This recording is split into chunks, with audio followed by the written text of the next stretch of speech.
Sobrang sakit ng katawan ko after ng pangyayaring yon. Wala rin akong eksaktong pahinga dahil nga iniisip ko ano ba talagang tunay na katauhan itong si Apollo. Bes, yung eye bags mo. Para ka ding sinuntok ni Pacman sa itim na mga mata mo. Wika naman na dyan habang natatawa. Di ko naman siya pinapansin ng dahil utang ako at hanggang ngayon iniisip ko pa rin bakit may ganong pangyayari. Ganon ba sila kayaman para habulin ng mga taong masasama ang loob?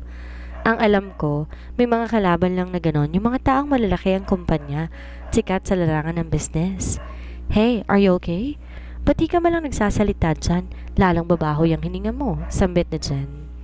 Bumuntong hininga ako at binigyan ko siya ng pansin. Baka kasi mapanis ang laway ko at hindi niya makeri ang baho nito. Iniisip ko lang kasi, bakit naman may humahabol kay boss kagabi? And why they want to kidnap him? Sambit ko kay Jen habang nag-iisip ng malala. Hey, that's not our problem. Ang problemahin mo yung trabaho mo. Let's go na kasi lulutuin pa natin yung boss nating Leon. Wika naman ni Jen habang nag-aayos ng higaan niya. I quickly got up and tried to forget everything. Tama nga si Jen, di ko naman problema yon. Wala din akong pakialam kung paano siya. I did not know him very well at yung isang gabi na yon, bunga lang ng kalasingan namin. Tara na, sambit naman na Jen sa akin at kinaladkad na ako palabas. Di pa ako nakapag-ayos, sambit ko naman kay Jen. Tiningnan niya ang mukha ko at tinulak ako pabalik sa kwarto namin. Iiling-iling na lamang ako ng dahil sa ginawa niya. Nag-ayos na ako at naghilamos para matigil na ang pag-iisip ko sa nangyari kagabi. Bumuntong hininga ulit ako, dali-dali nagtungo sa labas kung saan naabutan ko sa Charmaine at si Jan na nag-uusap. Alam mo ba, tinalakan ni Mayora si Sir Apollo? Sambit naman ni Charmaine sa kanya. I don't know, nandito naman kami sa kwarto ko eh. Pilosopong sambit na Jan sa kanya. Medyo natawa naman si Charmaine dahil sa sinagot na Jan sa kanya. Eto na nga, yung nangyari kagabi, kagagawan para yon ng Lyman Corporation. Yun bang malaking kumpanya na katabi ng kumpanya nila? Sambit naman ni Charmaine. Nag-isip ako ng malalim dahil sa sinabi nito. Bakit naman nila gagawin yon? Maybe it's all business. After all, money can be the root of chaos. Lumabas na ako sa pinagtataguan ko at ngumiti na kina Jennifer. Let's go? Sambit ko at nagpe-pretend na walang narinig. Oy, wag muna kayong pumunta. Patapusin niyo muna yung matandang yon na magtatalak. Wika naman ni Charmaine. Ano bang nangyayari? Sambit ko naman habang nakatingin ng diretso sa kanya. Yung Lyman Corporation kasi, yung CEO na yon, rival na talaga ni Sir Apollo. Simula high school pa sila. Yan yung narinig kong kwento sa mga katulong dito. At malapit talaga sa panganib yung boss nyo dahil marami silang kakompetensya sa business. Sabat naman ni Charmaine. Tatango-tango naman ako habang nakikinig sa kanya. My guess is alright. Di na ako magtataka kung bakit siya maraming kalaban. Maya-maya pa, lumabas na rin si Mayora. Nagsimula na tong maglakad patungo sa kwarto niya. Aalis kayo ngayon? Ihanda nyo ng gamit nyo. Seryoso at malamig na wika ni Mayora. Nilampasan niya na kami. Di niya kami tinapunan ng tingin at mukhang may malalang nangyayari sa loob. Ano kayang nangyayari doon? Ang akala ko, sisigawan niya na tayo dahil nandito tayo sa hallway. Wika naman ni Charmaine. Bumalik ka na sa kusina. Pupunta muna kami sa boss namin. Baka matalakan na naman kami mamaya. Wika naman ni Jen at kinaladkad na ako patungo sa kwarto ni Apollo. Pumasok na kami. Nagtungo na kaagad sa kusina. Wala namang nabasag o nakakalat, kaya napanatag ako at akala ko nagbabatuhan na sila ng gamit dito sa sobrang sama ng mood ni Mayora. Both of you, pack your things. I will give you 20 minutes para magkanda. Malamig na wika ng boss namin. Nagtinginan kami ni Jen dahil sa biglaang pagsulpot ng boss namin. What? Di niyo ba gustong makalabas dito? Sambit niya habang nakataas ang kilay at nakatingin sa akin. Dali-dali ako naglakad habang kinakaladkad si Jen. I am so excited to have a few weeks of vacation. Dahan-dahan naman, Astrid.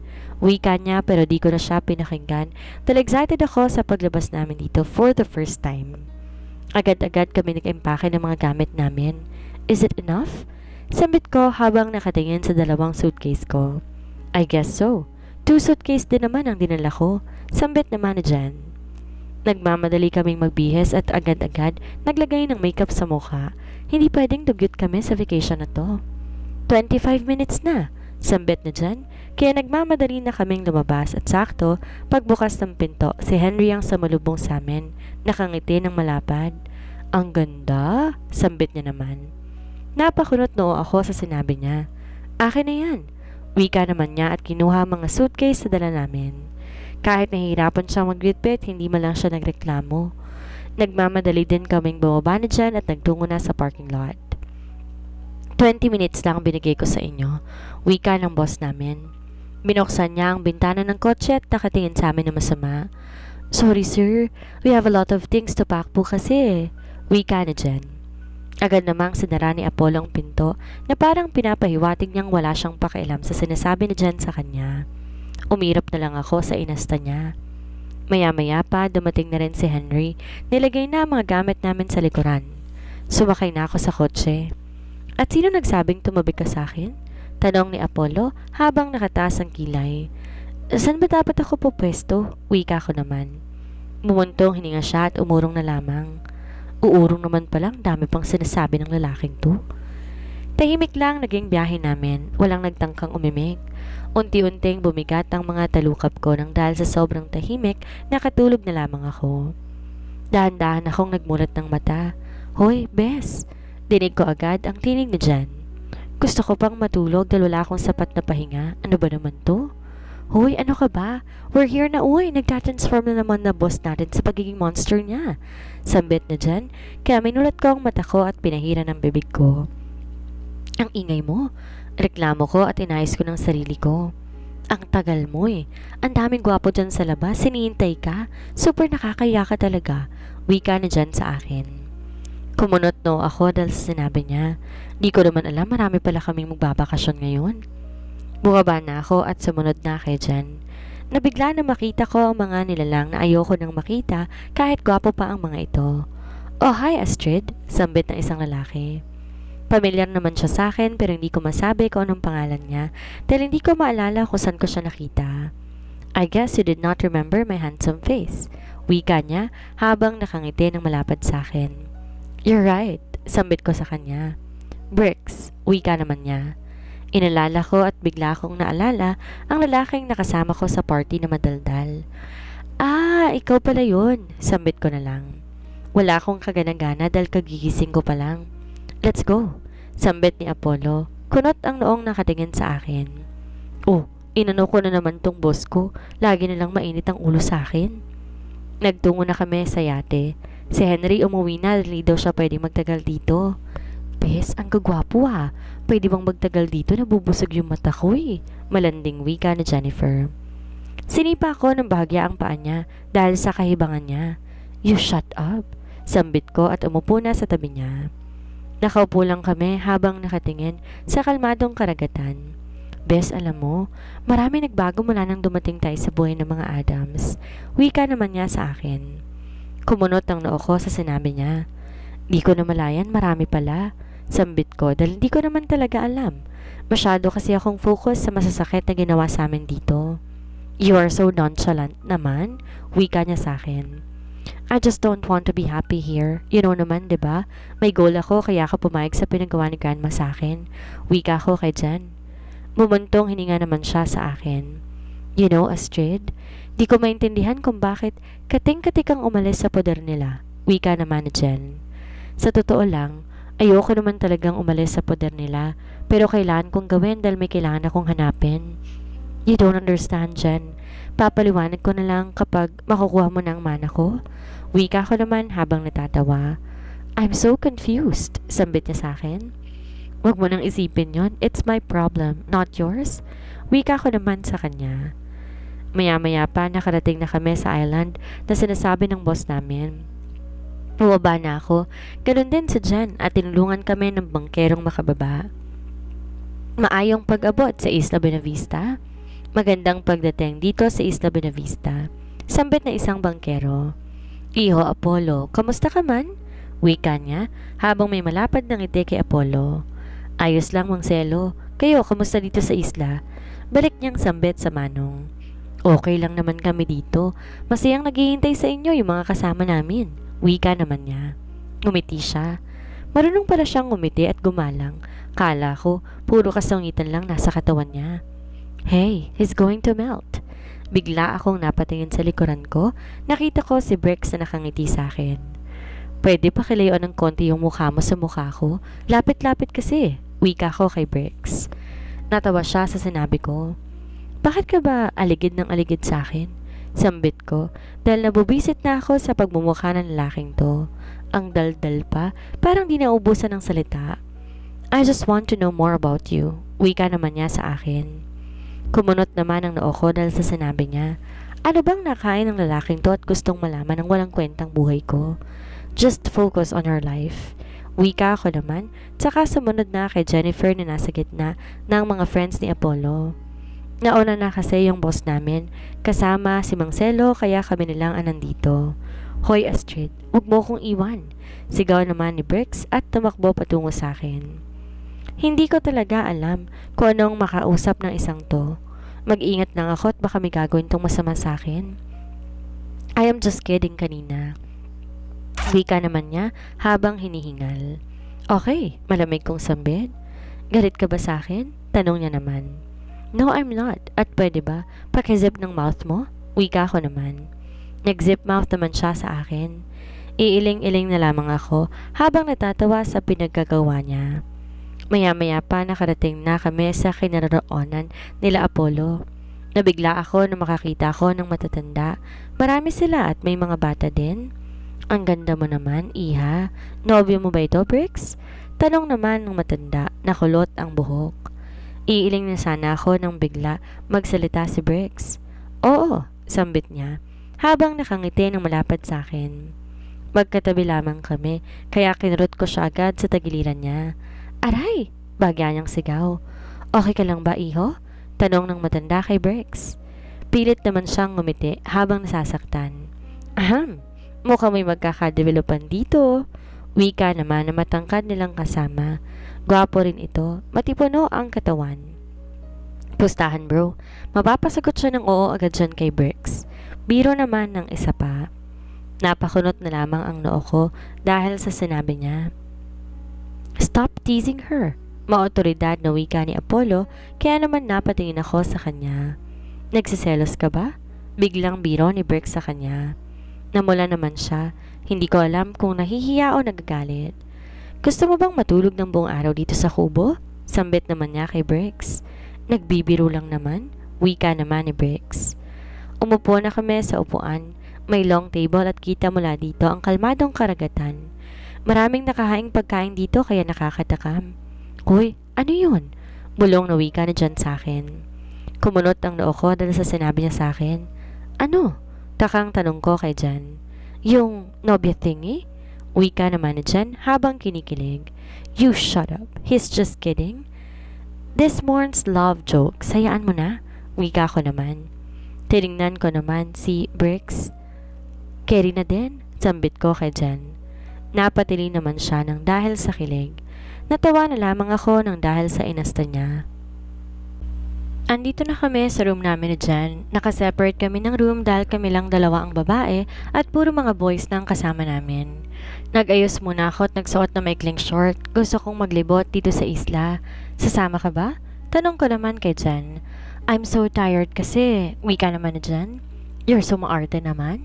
Sambit ko at saka inayos na ang buhok ko.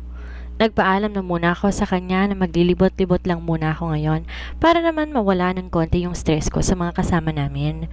Super papansin kasi si Brix kaya nasa-stress ako sa kanya. Nakalabas na ako at naglakad-lakad sa dalampasigan. Walang katao-tao kaya't solo ko ang buong dagat. Nang magsawa ako sa dagat, agad naman akong tumayo tsaka nagtungo sa malaking bahay. Maraming mga bata kaya medyo maingay. Hello po! Sambit na isang lalaking batang mataba kaya hindi siya sumali sa laro dahil akyatan sa puno ng bayabas ang ginagawa nila. Umupo ako sa tabi niya, ngumiti ng bahagya. Anong ginagawa mo dito? Tanong ko naman sa kanya. Nanonood lang ako. Bawal kasi ako maglaro dahil may heart disease daw ako, sabi ni mama. Wika naman niya kaya biglang kumunot ang noo ko dahil sa sinabi niya sa akin. Ang bata niya pa para magkaroon ng sakit ng ganon. Ang tatag niya, sa murang edad pa lang niya, danas na niya ang kalupitan ng mundo. You'll be okay. Maliit lang naman yan eh, parang kagat lang ng langgam. Sambit ko naman. Natatakot po ako dahil ooperahan daw po ako, sabi ni Kuya Liam. Wika naman niya. Nag-iisip naman ako kung sino si Liam dahil hindi ko naman alam ang pangalan ng mga kasama namin. Ang kilala ko lang si Bricks. Oo, pero hindi naman masakit yun eh. Patutulugin ka lang nila, tas pagising mo, pwede ka na makipaglaro sa mga kasama mo. Wika ko naman sa batang kasama ko. What's your name? Tanong ko habang nakangiti sa kanya. Bonbon po. Sambit niya habang nakangiti. Nawawala yung mga mata niya kapag ngumingiti siya, kaya nagigigil ako sa kanya. Call me Ate Astrid, wika ko naman. Pwede mo ba ako ipasyal sa lugar ninyo? Sambit ko naman kay Bonbon. Umiling naman siya sa akin. Nalulungkot siya habang umiling. It's okay. Babalikan kita mamaya dito. Wika ko naman kay Bonbon. Maya-maya pa nagsilapitan ng mga bata sa akin. Ate, ito, maraming hinog na bayabas. Binigyan naman nila kaagad ako. Nagdingning ang mga tawa ko na makita ang bayabas. Matagal na rin akong hindi nakakain itong prutas na ito. Ah, thank you. Sambit ko habang maiiyak na. Ang OA mo naman? Bigla akong napatingin sa nagsalita sa likuran ko. Ikaw na naman? Sambit ko kay Bricks. Bakit ba ayaw mo akong makita? Sa gwapo kong to, ayaw mo akong makita? Sambit niya naman sa akin. I didn't say na ayaw kitang makita. Gusto ko lang mapag-isa habang ini-enjoy ang magandang view ng lugar na to. I don't want to be with you. Sambit ko naman habang nandidirin nakatingin sa kanya. Nagsimula na akong kumain ng bayabas. Bigla siyang kumuha ng isang piraso at saka kinain ito. Bakit ang sungit mo sa akin? Natatakot ka bang ma-fall sa akin? Wika naman niya habang may pilong ite sa mga labi niya. Ano bang sinasabi mong unggoy ka? Wika ko naman. Ouch! Ang sakit naman ang sinabi mo. Wika naman niya sa akin habang nagkukunwaring nasasaktan siya. You're so dramatic. Wika ko naman sa kanya. I'm sorry for being so dramatic. Wika niya habang natatawa. Tumayo siya at bigla niyang iniabot ang kamay niya sa akin. Napatingin ako sa kamay niya at nilagay kong isang bayabas na natitira para kay Jennifer sana ito. Napatampal siya sa noo na makita niya ang inabot ko. You're so stupid. Itatayo kita, bakit mo ako inabutan ng bayabas? Wika naman niya sa akin. Malay ko ba kung kamay ko? Dapat sinabi mo sa akin. Wika ko naman kay Bricks. You are so unpredictable. Wika naman niya sa akin. Tumayo naman ako at pinagpagang damit ko. Tara na nga, huwag kang reklamo ng reklamo dyan. Sambit ko naman kay Bricks at niyaya ko na siyang umalis sa kinaroroonan namin. San bang gusto mong puntahan dito? Wika naman niya sa akin. Aba malay ko. Di ko nga kabisado tong place na to, pwede ba? Just use your common sense. Sambit ko naman kay Bricks. Natawa na lamang siya at kinaladkad na ako. Nagtungo kami sa maraming puno at maraming bulaklak sa paligid.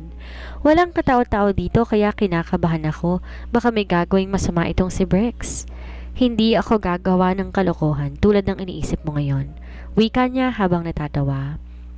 Napatingin ako sa kinaroroonan niya, nagtataka kung bakit alam niya ang nasa isip ko. Ang dali kasing basahin ng utak mo, wika naman niya sa akin. Maganda ang lugar na to. Marami kang makikitang puno at marami ring bulaklak na nandito.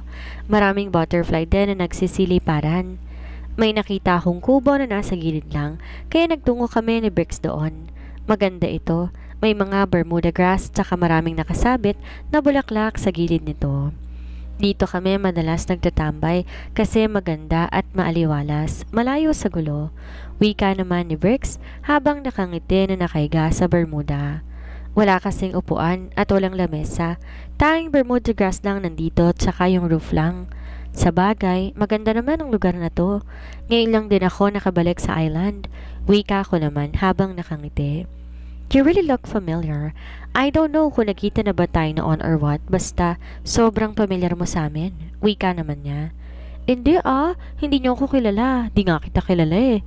Kabadong wika ko kasi baka malaman niya na ako ang waitress sa bar na pinuntahan nila sa probinsya noon kung saan may nangyaring kababalagan sa amin ni Apollo. Oh, relax.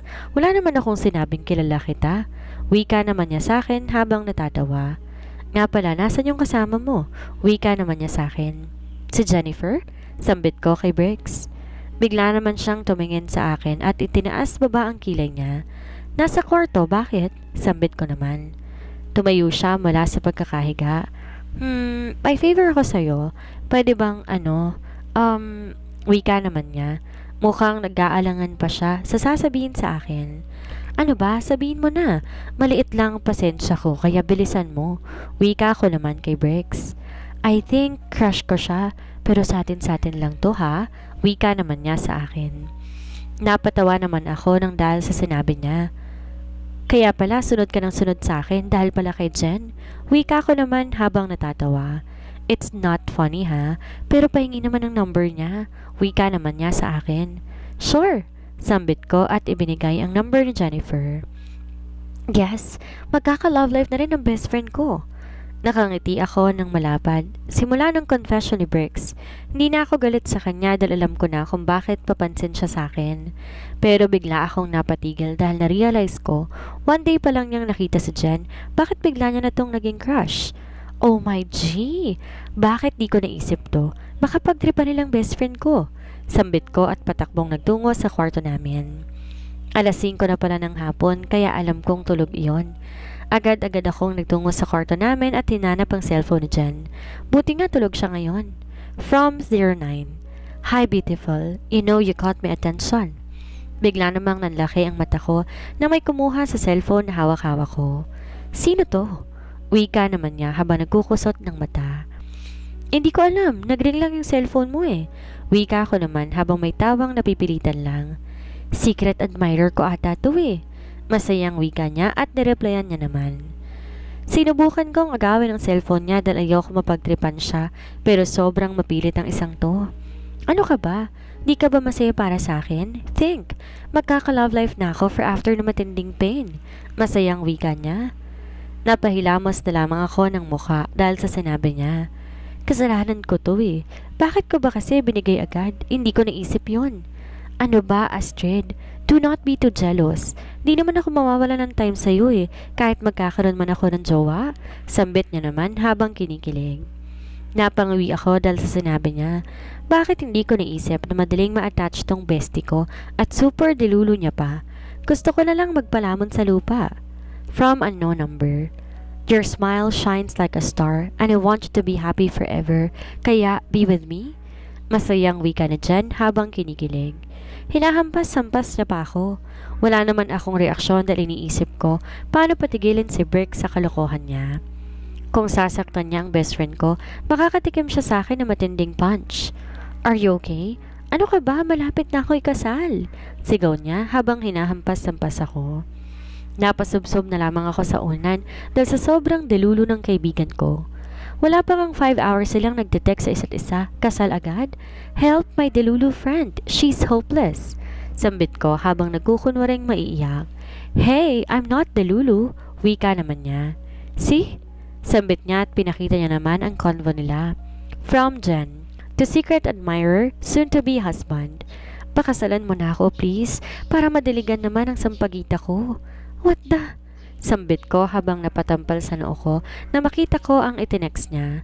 Bakit? It's true naman ah. Bakit? Ikaw lang ba ang gustong madiligan dito? Wika naman niya sabay irap. Bumalik na siya sa pwesto niya. Pinagpatuloy pa rin ang kahibangan niya sa buhay. Please stop it. Nakakatakot ang mga pinagsasabi mong bruha ka. Wika ko naman kay Jen. Hey Bess, huwag kang mag-alala. Maid of honor ka ng kasal namin. Sambit niya naman sa akin habang kinikilig. Gusto kong sampalin ng ubod lakas itong best friend ko dahil sa sobrang delulo niya. Ganito yata resulta ng pagiging NBSB niya sa buhay. Jennifer naman, maawa ka sa sarili mo baka pagtitripan ka lang ng mga yon. Wika ko naman habang nagkukunwaring maiiyak. Kilala mo ang secret admirer ko na soon to be hubby ko na. Sambit niya naman habang excited na excited. Hindi ah. Wika ko naman at inayos ang pananalita ko. Baka mabuko pa ako na ako ang nagbigay ng number niya kay Briggs. Di naman pala. Kaya di mo to kilala. Malay mo, chupapi to at super yummy niya yung magiging anak namin. For sure maganda. Wika naman niya habang nakatingin pa sa kisame at kinikilig. Ito na nga bang sinasabi ko eh. Magiging baliw itong kaibigan ko sa pag-ibig. Kasalanan ko to.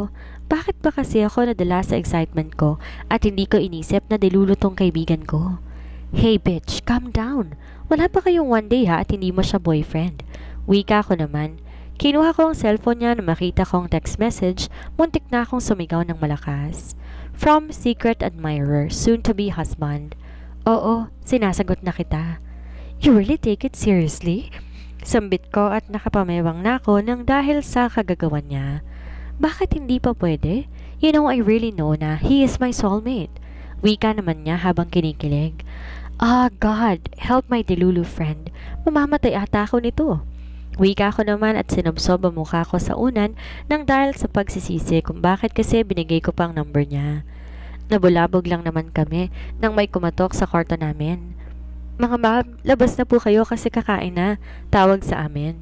Kaya, napabango naman ako at kinaladkad na si Jen. Uy, wait lang, di ko pa na-reply yung baby ko, asik niya. Pero hindi ko naman siya pinakinggan.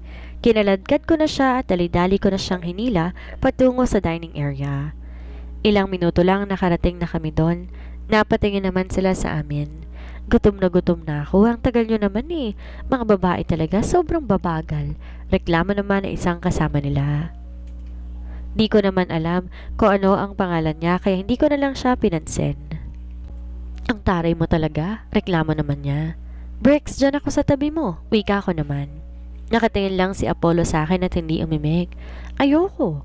Wika naman ni Bricks. Nagmamatigas dahil ayaw niyang makatabi si Apollo. Yun na lang kasi ang bakanting upuan. Tapos si Jen, nasa tabi na ng isang maputing lalaking hindi ko kilala kung sino yon. Bukas ko na lang sila kikilalanin dahil wala ako sa mood ngayon. Sit. Maotoridad na wika ni Apollo. Ano ako, aso? Dito lang ako sa tabi ni Bricks. Wika ko. I said sit down. Sambit niya naman. Napapikit na lang ako ng dahil sa inis at umupo na sa tabi niya. Tahimik na ang paligid at tayong pagkuha lang namin ng mga pagkain ang naglilika ng ingay kaya sobrang awkward lalo't di kami magkatabi na Jennifer at itong si Apollo pa talaga ang katabi ko. Sa gitna pa talaga ako nila Apollo at nung lalaking panay ang reklamo. Next time, be on time. Huwag niyong paghintayin yung pagkain. Wika naman niya. Di naman ako umimik at umirap lang ako. Kumuha na ako ng pagkain. Maliit lang kasi wala akong gana lalo na't katabi ko ang halimaw na boss ko. Eat this. Wika niya at dinamihan niya ng lagay ang kanin ko ng kung ano-ano. Kumain naman ako habang di nakatingin sa sinusubo ko dahil kay Bricks ang tingin ko. Which? Yung squid. Sigaw na dyan. Ngunit huli na dahil bigla na lang akong nangati at hindi makahinga and I passed out.